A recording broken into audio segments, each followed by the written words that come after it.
भारतीय जनता पक्षाने ओबीसी मोर्चाच्या महाराष्ट्र प्रदेशच्या उपाध्यक्षपदी माझी निवड केलेली आहे। म्हणून यापूर्वी मी ओबीसी मोर्चाचा जिल्हा अध्यक्ष म्हणून केलेले कामं आणि आज माझ्यावर जो विश्वास या राज्याचे मुख्यमंत्री देवेंद्र फडणवीस साहेब, प्रदेशाध्यक्ष रवींद्र चव्हाण साहेब आणि ओबीसी मोर्चाचे राज्याचे अध्यक्ष आमदार योगेश अण्णा टिळेकर यांनी जो माझ्यावर विश्वास व्यक्त केलेला आहे की या राज्यातल्या 342 जाती ओबीसीमध्ये मोडत आहेत। या ओबीसी समाजाच्या प्रश्नाच्या सातत्याने प्रश्न सोडवण्यासाठी आणि पक्षाचा जी काही पक्ष शिस्त आणि पक्षाचे काम करण्यासाठी जी जबाबदारी माझ्यावर दिलेली आहे त्यासाठी पक्षवाढीसाठी पक्षाच्या नेतृत्वाचा विश्वासात घेऊन आणि संबंध जिल्ह्यामध्येच नाही तर मराठवाड्यामध्ये ओबीसीचा उपाध्यक्ष म्हणून काम करत असताना तळागाळापर्यंत ओबीसी समाजाचे प्रश्न सोडवण्यासाठी आम्ही सातत्याने प्रयत्न करू। यापूर्वी जिल्हा अध्यक्ष म्हणून जे काही कामं आम्ही ओबीसीच्या संदर्भामध्ये केली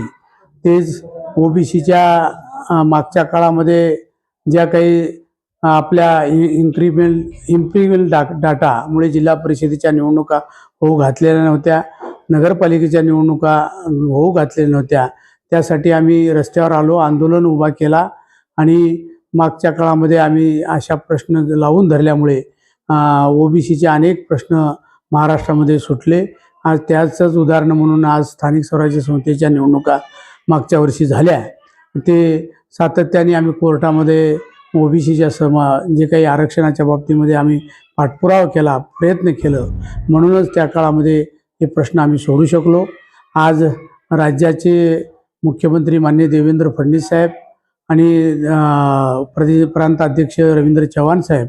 योगेश अण्णा टिळेकर आमचे अध्यक्ष यांनी जी जबाबदारी आमच्यावर टाकलेली आहे ती जबाबदारी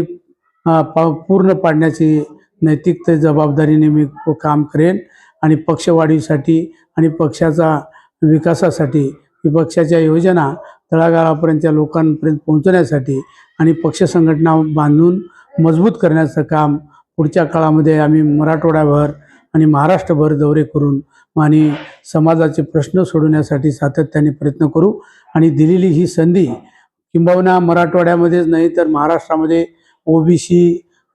समाजाची जी काही आम्हाला उपाध्यक्ष म्हणून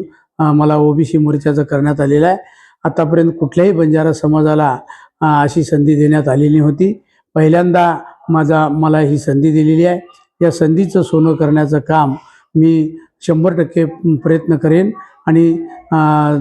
दीन दुबळ्या भटक्या विमुक्त ओबीसी समाजातल्या जे काही आरक्षणाचे प्रश्न असतील आणि बाकी शिक्षणाचे प्रश्न असतील, बाकी त्यांच्या विकासाचे प्रश्न असतील, त्या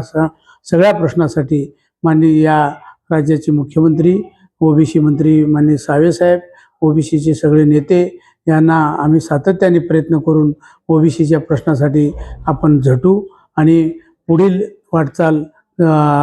समाजाच्या विकासासाठी करू अशी या निमित्ताने आपल्याला निवेदन करतो।